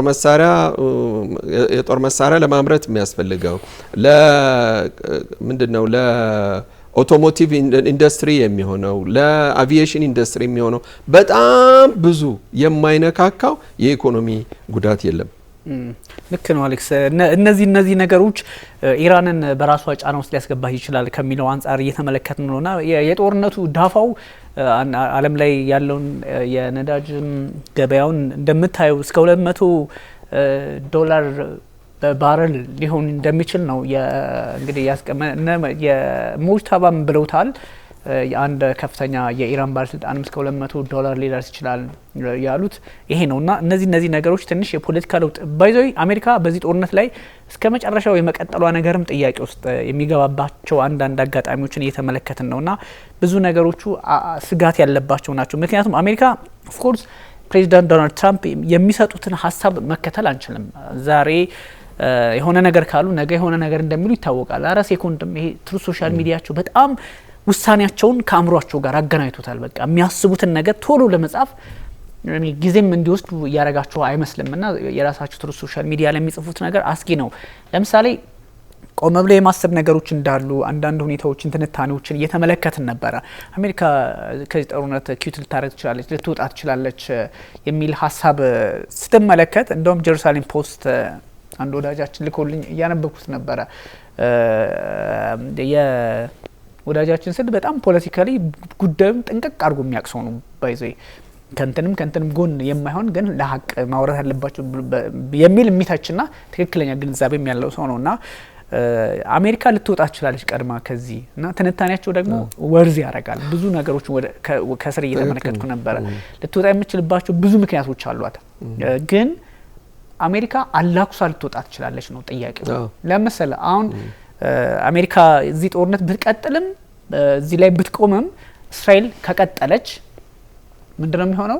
አሁንም ኢራን እነ ካታር መደብደቡን አትተውም፣ እነ ገልፎቹ መምታቱ አይቀርም። ስለዚህ ገልፎቹ ሳይወዱ በግዱ ደግሞ በቃ እየተጣላም ቢሆን ኖርማላይዝ የማድረግ ወደ እስራኤል የማዘንበልና እስራኤል ጋር ሆነ ለጥቅም ስትል አብረው ሊሰለፉ የሚችሉበትን አውድ ሊፈጥር ይችላል የሚል ስጋትም አለ በእነሱ በኩልና ነው የሚሆኑት። አዎ ቢካዝ ነው ደሙ ይሄ ሌላ ምን ሚንስ አላቸው። ኳታራው ምን ምርጫ አለ? ራስ ላፋንን ካወደመች አይደለም ከእስራኤል ጋር ዓለም ላይ ከሌለ አንድ ፍጥረት ጋርም ሆና ኢራንን ለመመከት ፍላጎቷ ይኖራታልና ከዛ አንጻር ነው ይህ ሁሉ ማለት ግን በጠቅላላው ይሄ ሁሉ ማለት ግን ዳፋው ዓለም አቀፍ ሆኖ ሳለ ዳፋው ኢራንም ላይ ነው፣ ይበረታባታል። ከዛ ደግሞ ገልፎቹን ራሱ የተዋቸው አይደለም። ስለዚህ ይሄ ጦርነት እየተራዘመ በሄደ ቁጥር የዓለም ጉሮሮ ብለን ባንወስደውም ግን ጉሮሮ ነው አሁን እየተመለከትነው ነው። የቀድሞቹ ቢያንስ 3ቱ የነዳጅ ማጣሪያዎች ወደ ዓለም ገበያ እንዳይገቡ በማድረግ እንግዲህ በፕሌን እየጫንክ አትሄድም። የሚታወቀውን ሆርሙዝን የሰፋውን በቃ ከራስ ታኑራ ራስ ላፋን እንደዚህ እያልክ ከዛ የዩናይትድ አረብ ኤምሬቶች እዛ ጋር ሄደ ሆርሙዝ ላይ ስትዘጋ ወደዚህ ወደ ህንድ ውቅያኖስ የመምጣት እድል ይዘጋል ማለት ነውና ይሄኛው እነዚህ ሀገራት ኢኮኖሚያቸውን በኢነርጂ የመጣ ወደ ኋላ አንልም ብለዋል እኮ በቀነ ሳውዲ አረቢያ። ምክንያቱም የጀርባ አጥንታቸው ስለሆነና እነዚህን ጉዳዮች ስትመለከታቸው አሌክስ በጣም ከባድ ነው የሚሆነው። ይሄ ማለት ግን ኢራን በጣም መሰረታዊ የሆነ ይሄ ጦርነት ራሱን ከመከላከል አንጻር፣ ይሄ ጦርነት ከዓለም አቀፍ ህግ አንጻር፣ ይሄ ጦርነት ከፍትህ አንጻር፣ ይሄ ጦርነት ከምን አንጻር ብለህ ብትቆጠር ኢራን እኮ ሁሉም ነገሯ እኮ ለኢራን ያዳላ ነው በህግና በስርዓት ከሄድክ እስካሁን ባለ ሁኔታ። ከዚህ በኋላ በሚቀጥለው ሁኔታ ደግሞ ይሄ ከሆነማ ሁሉም ጫና ውስጥ ሲገባ ተገዶ ወደዚህ ጦርነት መግባት አለበት የሚል ሆርሙዝን መዝጋት፣ በዚህ በመንደብ በኩል ሁቲዎችን ተጠቅሞ መንቀሳቀሻ ማሳጣት። ይሄ ከሆነ ደግሞ ኢራን ዓለም ሲጨንቃት በዚህ ጦርነት ላይ ጣልቃ ገብታ መፍትሄ ታመጣለች ወይ ደግሞ ከኔ ጋርም ልቆም የሚችል ካለ ይቆም፣ ካልሆነ ደግሞ ዋጋ አስከፍላለሁ ብቻ ላይ የምታተኩር ከሆነ ሁሉም ሲነካ የሆነ ካቴጎሪ ውስጥ ይገባልና እንደዚህ አይነት የፖለቲካ አውድ እየተፈጠረ መሆኑን ለማሳየት ነው። እኛ ይሄ እንደዚህ አይነት ነገሮች አሁን ዓለም ላይ እየተመለከትን ነውና ለዛም ነው አንዳንዴ ከጥቅም አንጻር ኦብቪየስሊ ይታወቃል። አሁን ከሳውዲ አረቢያ እስራኤል ናት የምትቀርባት። ኢራን ቢባል በብዙ ፐርሰንት ኢራን ትቀርባታለች። ግን ደግሞ ቀጠናው ላይ እኔ የበላይ ሆኜ ልውጣ የሚል ነገር ደግሞ ይሄ ራይቫል የሚባለው ነገር ራይቫል እሱ ስሜት ደግሞ ኢራን ጋር እንድትሰለፍ እስራኤል ጋር እንድትሰለፍ ሊያደርጋት ይችላል። ያን ያህል ሳውዲ አረቢያና እስራኤል የቀጠናው ተቀናቃኝ የሚባለው ሀገር አይደለም። ሁለቱም ከአሜሪካ ጎን ሆኖ ያሉ ሰዎች ያሉ ሀገራት ናቸው። ፕላስ ደግሞ የምታውቀው ግልጽ የሆነ ልዩነት አላቸው። ግን ኢራንና ሳውዲ አረቢያ ያላቸው ልዩነት ይታወቃል። ሶ ኢራን የፈጠረችው ነገር ኢራን ታማኝ አጋር አይደለችም የሚል ነገር ውስጥ ገብተዋል ገልፎቹ እና በዚህ የፖለቲካ አውድ ውስጥ ችግር ሊፈጥርባት ይችላል የሚል ነው። እና ኢራን ግን ቀላል ኃይል እንዳልሆነች ማንም የሚያውቀው ነው። 3 ሳምንት የሚሳኤል ማስወንጨፍ የተወሰነ መቀነስ ነገር ቢኖርም ቀንሷል። ግን ደግሞ ፕሪሳይዝ በመባል ደረጃ ደግሞ ከእለት ወደ እለት እየጨመረ ኢላማው ከዚህ በፊት እኮ ቤዞችን ለመምታት መሞከርና የሆኑ ቦታዎችም ያርፉ ነበር። አሁን የተተኮሰው ሁሉ ወይ ቴልአቪቭ ላይ ያርፋል፣ ወይ ኢየሩሳሌም ያርፋል፣ ወይ ደግሞ የነዳጅ ማጣሪያ ሃይፋ ላይ ያርፋል፣ ወይ ደግሞ የካታሮቹ፣ የአረብ ኤሚሬቶቹ፣ የሳውዲዎቹ ትክክለኛ ቦታ ላይ ነው የሚያርፈውና ጦርነቱ ግራም ያጋባ ቢሆንም ኢራን ሚሳኤል መተኩሷን ቀነሰች ሲባል ደግሞ ፕሪሳይዝ የምትመታቸው ቦታዎች ደግሞ ስትመለከት እየጨመረ ሄደዋልና አስቸጋሪ ነው ካለው የጂኦፖለቲካ መወሳሰብ አንጻር። በነገር ላይ እሱ ጋር ፕሪሳይዝሊ ብለህ ስትል ቅድም አሁን ሃይፋ ላይ በዓለም የታወቁ ቢያንስ 1-2 የማዳበሪያ እና የአግሮ ኬሚካል ኢንዱስትሪ ማምረቻ ስፍራ ነው ሃይፋ ኬሚካልስ ብቻውን። እና ልክ እስራኤላውያን ከሁለተኛው ዓለም ጦርነት በኋላ ካረፉ በኋላ እንግዲህ ያው በግብርናው ሙያም ውስጥም ስላለሁ ነው የተወሰነውን ነገር ልነግርህ የምፈልገው። እና እዛ ቦታ ላይ እጅግ በጣም ዘመናዊ የሆኑ የረቀቁ አግሮ ኬሚካሎች የሚፈለሰፉበት የሚፈጠሩበት ከባድ ምርምር የሚደረግበት ስፍራ ነው። ያ ስፍራ እንደገና ደግሞ ለፈንጂ ማምረቻ የሚሆን ፖታሽየም ናይትሬት ምናምን የሚገኙበት ስፍራ ነው። እና ያ ስፍራ ቢመታ ኖሮ እዛ አካባቢ ላይ የሚደርስ የኢኮሎጂ ወይም ደግሞ ተፈጥሮን በጣም የሚጎዳ መርዛማ የሆኑ ነገሮች ሪሊዝ ሊያደርግ የሚችል በጣም ከፍተኛ ስጋት ነበረኝ ወደዛ አካባቢ እንዲያውም ቢተኮስ እና እንደው እግዚአብሔር ብሎ ወደ ሌላ ስፍራ ላይ እንትን ብሎ በማቴሪያል ላይ ውድመት ሊደርስ ቻለ እንጂ በእነዛ አይነት ከባድ ፍንዳታ ቢኖር ኖሮ ያ የኬሚካል መመረዝ ሌላ እንደገና ኬሚካል ዌፐን ነው ማለት ትችላለህ። እና አንዳንዴም እንዲህ ዞር ያደርገዋል ፈጣሪና ይህንን እንዲህ አይነት ውድመት እንጂ በጣም ከፍተኛ ስጋት ይፈጥር ነበር። የሚቀርም አይመስልም። ባይዞ የእስራኤል አሉ የተባሉ ቦታዎች ወሳኝ የደህንነት ቦታዎች ሳይቀሩ እየተመቱ ነው። እስራኤል እኮ ሁሉም ዳታ ስላላት ነው አየ ሁሉም ዳታ ስላላት እነሱ አሁን እስራኤላውያን እንደሚመስለኝ ምንድነው በእርግጠኝነት መናገር የምችለው እንደሚመስለኝ ሳይሆን በእርግጠኝነት መናገር የምለው ዘ ሆል ዳታ አላቸው። አየ ጄኔራሎቻቸውን ኦልሬዲ ይዘዋቸዋል። የኢራን ጄኔራሎችን እኔ ሌላ ጊዜ ልናወራው የምንችለው ፕሮግራም ስለሚሆን ነው እንጂ ጄኔራሎቹ አሉ ማን የትጋ ምን እንዳለ ማለት ነው። እንግዲህ አንድ የሚሊታሪ ተቋም የፈለገ እጅግ ከፍተኛ ሚስጥር ቢጠበቅም ነገር ግን ምናልባት እንትና አርገው ስመግል አርገው በድብቅ ወጥቶ እንዳይሸጥ በሚል የግዴታ ገቢ ወጪ ይኖራል። መጋዘን ውስጥ ምን ያህል አለ ምን ያህል ይሄ ነገር መረጃ እንዳላት እርግጠኛ ነኝ እስራኤል። ስለዚህ እነዛን ነገሮች እየቀነሰቻቸው ከሄደች ለሷ ስጋት የሚሆኑትን ነገሮች አሁን የሚተኮሱበትን ስፍራ ኦልሬዲ አሎኬት አድርገውታል እስራኤላውያን። አሜሪካኖችም ከአሜሪካኖች የበለጠ ደግሞ የስለላው መዋቅር በደንብ የሰራችው እስራኤል ናት። ስለዚህ ከየት ጋር እንደሚተኮስ ያውቃሉ። የት አካባቢ ያ እንግዲህ ሰፕላይ መኖር አለበት መቼም አይደለም እንዴ ይሄ ጫካ አይደለም በረሃ ነው። ስለዚህ በዛ በረሃ ውስጥ አንደርግራውንድ አለ። እዛ ቦታ ላይ የት ጋር ነው የሚለው ትሬስ አድርገው ሊያገኙት ይችላሉ። ስለዚህ ኢራንን ማንበርከክ የሚባለው ኢራን እጅ እስክትሰጥ ድረስ የሚባለው ነገር አይቆምም ነው። ኔታንያሁም የተናገሩት ነገር ምንድነው? እኛ የጀመርነው ጦርነት በጊዜ አይደለም የሚቆመው በኢላማዎችን ልክ ነው። ኢላማ አርገው ያስቀመጡት ያለ ያ ኢላማ እስከሚያልቅ ድረስ ኢራን ውስጥ ያለው ጦርነቱ የሚቆምበት ምንም ምክንያት የለምና እስራኤል በጣም ኃይሏን አስተባብራ የመጣችበት ነው። 12ኛው የ12ቱ ቀን ጦርነትም የመጀመሪያ ክፍል አድርገው የኢራንን ጉልበት የፈተሹበት ነው። በእርግጥ በዛን ሰዓት ግን ብዙም ጉልበታቸውን ያሳዩበትም አልነበረም፣ ያልተዘጋጁበትም ይመስለኛል። የኢራን አሁን የዲፕሎማሲያዊ አካሄዶቿን ነገሮች ስትመለከት ራሷን ወደ ሆነ እንትን ምንድነው ወደ ሆነ እንደው መታነቂያ እያስገባች ነው። ወደ ስምምነት ግን እኮ መምጣት አለባት። ምንም ቢሆን ፋታ ይፈልጋል፣ ህዝብ ፋታ ይፈልጋል። እሱ ነው ማለት ከአረቦቹም ጋራም ብዙ መጣላትም ፈርዘርም ሄድም አያስፈልግም። እንዳልኩ ነው የሰው ልጅ ውሃ ካጣ ከውሃ በላይ ምንም ነገር የለም። ምግብ እኮ ከሌላ ስፍራ ታገኛለህ። ውሃን ግን ማግኘት ይከብዳል። ውሃ ለምትጠጣው ብቻ አይደለም ለንጽህና መጠበቂያም ጭምር ነው። ስለዚህ ውሃ እኛ ሀገር ሲቋረጥ በምን ያህል እንደሚሆን እናውቃለን። እና እነሱ ውሃ ከወርቅ በላይ ነው ለነሱ ውሃ እና የዛ የውሃ ማጣሪያ ፋብሪካ ቢመታ የሀገራቸው ላይ የሚደርሰው ጉዳት ቀላል አይደለም። አዎ ልክ ነው።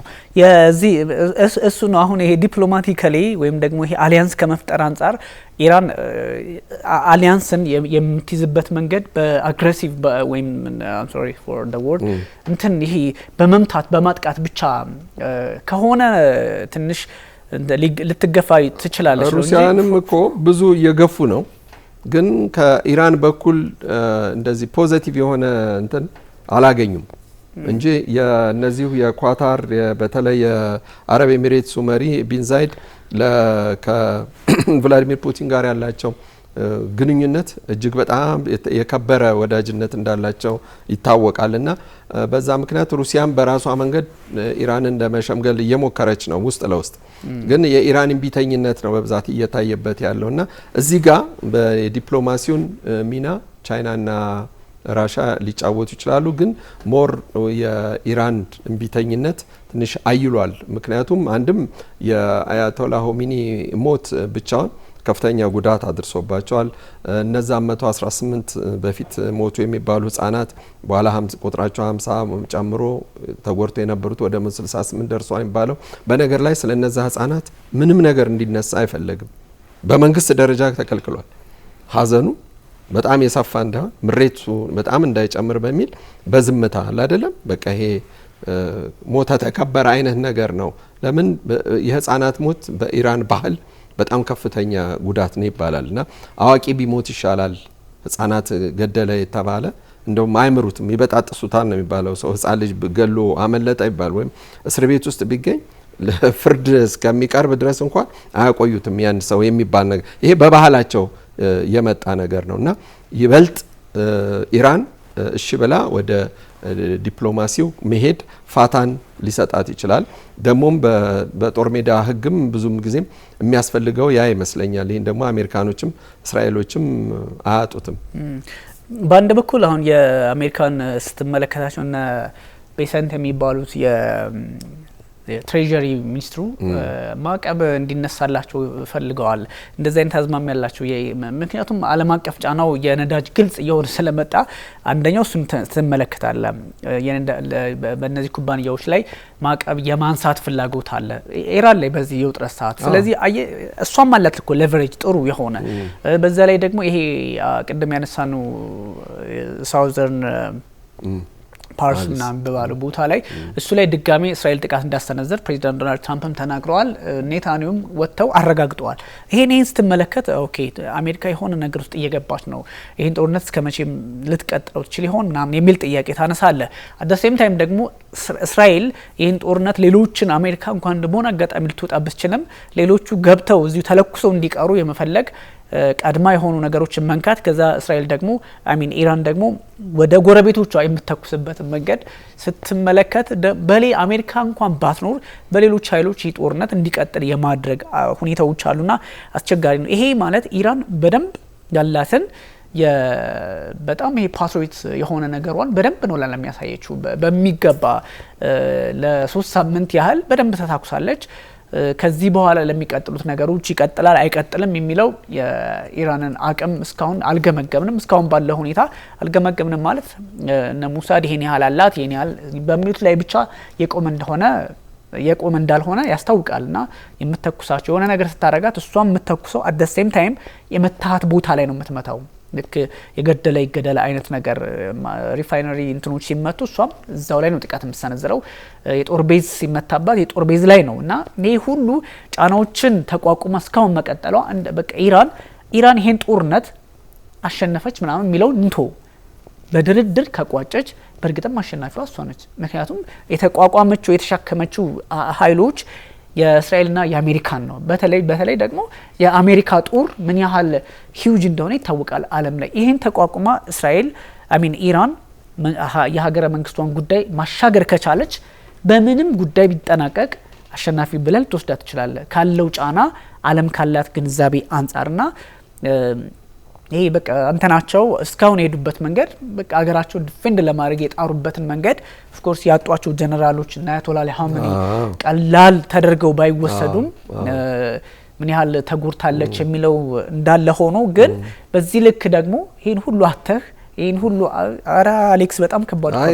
የትኛው ሀገር ነው መሪውን አቶ ተረጋግቶ የሚቀጥለው? እንኳን 1 2 3 እያልክ እየተከታተልክ እየቀጠፍክበት አንድ መሪን ስታጣቁ ግን ስትቆስል እኮ አንበሳም ሆነ ነብር ሲቆስል ኃይሉ ይጨምራል ነው የሚባለው። ኢራን እንዳልከው እንዳሸናፊ ልትታይ ትችላለች። እኔ ደግሞ በአንድ በኩል የማየው ምንድነው እንደው ጦርነቱ እዚህ ላይ ከቆመ ከቆመ ትክክል ነውና በኢኮኖሚ ደረጃ ወደ ኋላ በጣም ነው የምትጎተተው። ቀላል ነገር አይደለም። እስራኤል የመታችው የነዳጅ ማውጫ ስፍራ ከፍተኛውን እንትን ይይዛል እና የኢራን የአሜሪካን ወታደሮች ሰፍረው ዛ ቦታ ላይ ሆርሙዝን ለመቆጣጠር የሚመቻቸው ቦታ ነው ተብሎ የሚታሰበው ያ ስፍራና አርግ የሚባለው እና ይሄ የኢራን አሸናፊነት የሚታየው ጦርነቱ ቶሎ ከቆመላት ብቻ ነው።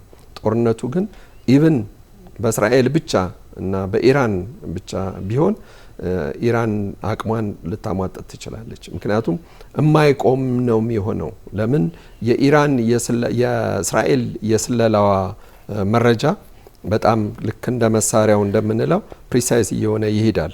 ግን በበቂ ሁኔታ መሳሪያና አሚኒሽን እንዳላት ይታወቃል እስራኤል። ያ ፖለቲካሊ በዛ መንገድ የሚታዩ ነገሮች አሉ ከግራም ከቀኝም የሚነሱ የሚለውን ጠቆም ለማድረግ ነውና ጦርነቱ የሚቀጥልበት አንዳንድ አውዶችን ትመለከታለ። ግን ደግሞ እስራኤል ሙሉ ኢራን እጅ ሰታ የሚጠናቀቅ ጦርነት እንዳልሆነ ደግሞ የምንመለከታቸው ነገሮች አሉ። ግን ባለፈው እንዳነሳ ነው ይሄ ፍሮዝን ዋር የሚባለው አይነት ነገር የሆነች በቃ ፉል ስኬል ያልሆነ ጦርነት ያለበት ግን ደግሞ ልክ እንደው ኢራቅ ውስጥ እንዳለው አይነት ስሜት የሆነ አይነት ነገር ሆኖ ሊቀጥል ይችላል። ግን ደግሞ የኢራን ፖለቲከኞች እነ ማሱድ ፔዜሽኪያን እነ ሰይድ አባስ አራግቺ በጣም ፖለቲካሊ የሚናገሩት ነገር ምናምን የሚያሳምንህ ነው። ግን ዓለም ፖለቲካ በዛ ልክ ናት ወይ? አሁን እንደው ቆንጆ ቃል እየተጠቀምክ የዓለምን ቻርተር እየጠቀስክ ብቻ የምትቀጥልበት እየሆነ አይደለም። አሁን እኛ በዲፕሎማሲ በዚህ በህዳሴው ግድብ ላይ እንደኛ የደከማል እንዴ? ብዙ እኮ ተሰርቷል። ብዙ ጊዜ እንደምልህ ይሄ በተለይ አረብኛ ቋንቋ የሚችሉ ወገኖቻችን ብዙ ፋይት አድርገዋል። እሱ ብቻ አይደለም። እንደዛ ሆኖ እዚህ ያለው መንግስት ተልፈስሶ ቢሆን ኖሮ ዲፕሎማሲው ብቻ ወይም ደግሞ የፐብሊክ ዲፕሎማሲ ስለተሰራ እዚህ ላይ ይደርሳል ማለት አልነበረም። አገር ውስጥ የተሰራው ስራ ወይም ደግሞ መንግስት ጠንከር ብሎ የሄደበት ሶስቱ መሪዎች ማለት እንችላለን ከዚህ ከግድቡ ጋር በተገናኘ ያለፉት መለሰም ኃይለ ማርያምም አብይም እና ሶስቱንም ስትመለከታቸው በቃ በራሳቸው ኳሊቲ ልክ ሄደዋል። በራሳቸው ኳሊቲ አፍተሮል የሰጡን ውጤቱን ነው እኛ የምናየው። ማንም እንትን ይበለው ማንም we don't care about that። ውጤቱ ግን ትክክለኛ የኢትዮጵያን ምስል ፈጥሮልናልና እንደዛ አይነት አካሄድ ያላቸው በመሆኑ ነውና የጦርነቱ የመቀጠል ጉዳይ የመላዘዝ ጉዳይ ዓለምንም ድዝዝ ያለ የኢኮኖሚ ስርዓት ውስጥ ይከታታል። የማይጎዳ የለም፣ ሁሉም ይጎዳል፣ ጫና ውስጥ ይገባል። ግን ኢራን በዚህ ልክ ይሄን ጦርነት አሁን እነ ሰይድ አባስ አራግቺ ይሄን ጉዳይ እነ ማሱድ ፔዜሽኪያን ይሄን ጉዳይ እዚሁ ላይ ቢቋጩት ነው የሚሻለው። ምክንያቱም እዚህ ላይ ቢቋጩት በቃ ይሄ ለህዝባቸው ማሸናፊነት ለማለት በደንብ ያግዛቸዋል። አይ ማይሰልፍ እኔ ኢራን እዚህ ጦርነት ላይ ቆማ አገሯን ካስቀጠለች እንደ ኢራን ብርቱ ሀገር የለም በ21ኛው ክፍለ ዘመን አሁን ላይ ካስቆመችው። የምትቀጥል ከሆነ ግን እንዳልከው በግራም በቀኝም ያዋከቡ ዝምተኛ ነን ብለው ወይም ደግሞ ይሄ ገለልተኛ አቋም ላይ ያሉ አገራትን ገልፎቹን ጭምር እያስገቡ እሷ ላይ ጉዳት ያመጣሉ የሚለውን ጀስት ከኢቨንት ባሻገር ያሉት ጉዳዮች እነዚህ ናቸው የሚለውን ለማንሳት ነው። አሌክስ እዚህ ጋር ትንሽ መጨረሻ ልናገር የምፈልገው ነገር ምንድነው፣ አሁን ኢራን ጦርነቱ ቆመ እንበል፣ ግን የሀገር ውስጥ ንቅናቄው መቀጠሉ አይቀርም። ምክንያቱም ዜጎች የኢራን ዜጎች በአጠቃላይ ማለት ይቻላል ኢኮኖሚካሊ ትልቅ ክስረት ውስጥ ነው የገቡት፣ ውድቀት ውስጥ ነው የገቡት። ማንሰራራት ያስፈልጋል። ብዙ ነገር ወድሞባቸዋል። ምንም እንኳ በሲቪል ማህበረሰቡ ብዙ ጉዳት ደረሰ ባይባልም ግን ከማዕቀብ የምትወጣበት መንገድ ሌላ ነገር ይፈልጋል እና እዛ ጋር የቻይናና የሩሲያ እገዛ በጣም ያስፈልጋታል ለኢራን። ምክንያቱም ከሳንክሽን ካልወጣች ህዝቧን መመገብ አትችልም። ከሳንክሽን ደግሞ ለመውጣት ደግሞ የግዴታ አሜሪካን የምታስቀምጥላትን ነገር መፈጸም ሊገባት ነው። ስለዚህ እዚህ ጋር ያለው ነገር የኢራን ህዝብ ከመንግስት ጋራ የሚደራደረው የተለየ ነገር ሊኖር ይችላል። ቀደም ብለህ አንተ በጣም የምታደንቃቸው የመጀመሪያው ጠቅላይ ሚኒስትርን ታስታውሳቸው እንደሆነ ብዙ ጊዜ ታነሳቸው ነበር። እሳቸው በጣም ገለልተኛ ሰው ናቸው እና ከሃይማኖቱም አንጻር ከፖለቲካውም አንጻር ህግን ከማስከበርም አንጻር እኛ ጠቅላይ ሚኒስትር እጅግ በጣም ትልቅ ባለውለታ ናቸው። ብዙዎችም የዓለም ታላላቅ መሪዎች ያደንቋቸዋል። እኛ ሰው ሊያደርጉ የቻሉት ዋናው ምክንያት ምንድን ነበረ? የኢራንን ኢኮኖሚ ከውድቀት ማዳን ነበር። አየ አሁን ቀደም ብለን ስናነሳ እንዲያውም ባለፈው ጊዜ በየሀገራቱ መሪዎች ይኖራሉ። ወደ ሀገራችን መለስ ብለን ስንል ኢህአዴግ መጨረሻ ላይ ጥሎልን የሄደው የኢኮኖሚ ደረጃ ምን ላይ እንደነበር እናስታውሳለን። ዶክተር አብይ ከመጡ በኋላ ምን ያህል የተሻለ ነገር እንደነበረ እናስታውሳለን። ደርግ የመጨረሻ ሁሉን ነገር አሟጦ ባዶ ካዝና ተረከብኩ ነው ያለው ኢህአዴግ በኋላ እንዴት እንደለወጠ። ስለዚህ ኢኮኖሚስቶች ሁልጊዜ ያስፈልጋሉ። እኔ ሁልጊዜ ደጋግሜ የማነሳቸው እኚህ የሩሲያ የቀድሞ ጠቅላይ ሚኒስትር የሆኑት ኢቭጌኒ ፕሪማኮቭ የሚባሉት ሰው አንደኛ ህጋዊ ከሆኑ ሌቦች ጋራ በቃ ጉሮሮ ለጉሮሮ ተናንቀው ነበረ ፕሪማኮቭ ይታገሉ የነበረው ኢኮኖሚውን ነፃ ለማውጣትና ለኢኮኖሚውን ከነዛ አይነት ህጋዊ ሌቦች ብለው ህጋዊ ሌቦች ነው የሚሏቸው።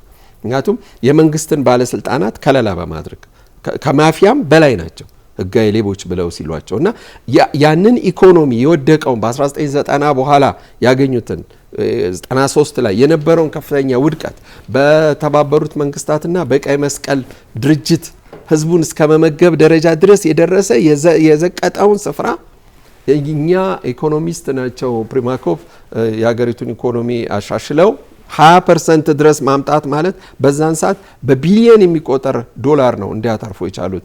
ከዛ በኋላ ግን ወደ መጨረሻቸው ላይ እሳቸውን ገፍተው ያጣሏቸው ግን እነዛ መሰሪ የሆኑት ግን ሰዎች ናቸው። ስለዚህ ፕሪማኮቭ መውደቅ አልቻሉ።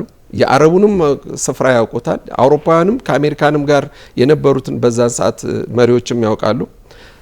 ይህን ነገር ኤክስተርናል የሆነው ውጭውም በኩል ያሉ አገር ውስጥም ያለውን ነገር ማስማማት በመቻላቸው ለቭላዲሚር ፑቲን ያስረከቧቸው ጥሩ ኢኮኖሚ ላይ ሆነው ነው። ነገር ግን ቭላዲሚር ፑቲን ደግሞ በዛን ሰዓት የነበረው ራሻ ልትወጣበት የማትችለው ማጥ ውስጥ ገብታ የነበረው የቼቼንያ ጦርነት ነበር። ስለዚህ የቼቼንያን ጦርነት በማሸነፋቸው ከዛም በኋላ ደግሞ የኢኮኖሚው ሁኔታ እያደገ መምጣት ቻለ።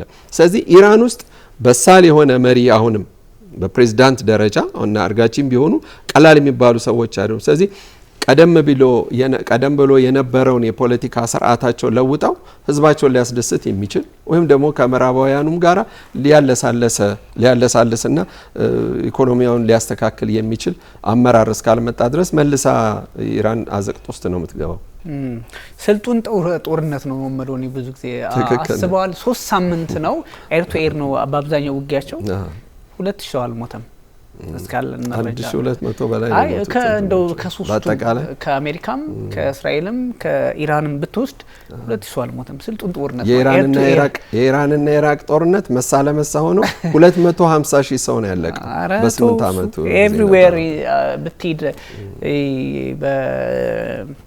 ምታቀው ነው በዓለም ፖለቲካ ውስጥ ላይና ትንሽ ከፍ ያለ ጦርነት ነው። ኢራንም ከፍ ማለት ካለባት ይሄ ጉዳይ እንደው ነገሮችን አለዝበው መቀጠል እንዳለባቸው እንትን ስላለ ነው። እኛ ከኢቨንት ባሻገር ጉዳዮችን ማየት ትክክል ማንንም ለማስደሰት አይደለም። ትክክለኛው አውድ ይሄ ስለሆነ ነው። በቃ ያለው ነገር በቃ ይሄ ነው። ከላይ እንትን ስላለ ምናምን አይደለም። ስዕሉ ይሄ ነው። ጀስት ደማፕ አሁን ዓለም ላይ ያለው ፖለቲካ እንደዛ ነው የሚለውን ለማንሳት ነው። አሌክስ እጅጉን አመሰግናለሁ። ኦልራይት እኔም አመሰግናለሁ። ውድ ተመልካቾቻችን ስትከታተሉት የነበረው የኤንቢሲ ዓለም አቀፍና ዓለም አቀፍ ጉዳዮችን በስፋት አንስተናል። በተለይም የመካከለኛው ምስራቅ ውጥረት እስከመቼ ሊቀጥል ይችላል? ፕሬዚዳንት ዶናልድ ትራምፕ አሁን ስለ ቀጣይ ምን እያሰቡ ነው? እና ጠቅላይ ሚኒስትር ቤንያሚን ኔታንያሁ እንደዚሁም ደግሞ የኢራኑ ፕሬዚዳንት ማሱድ ፔዜሽኪያን ሀገራቸውን ለማሻገር የሚሄዱበት ርቀት ምን ይመስላል የሚሉትን ሰፋ ያሉ ጉዳዮችን ከሀገራችን ጉዳዮችም ጋር በተወሰነ መጠን የሚመሳሰሉትን ለማንሳት ሞክረናል። አለማየሁ ሀሊና ቢኒያም ካሴ አብራችሁ ቆይታ አድርገናል። መልካም ጊዜ ይሁንላችሁ።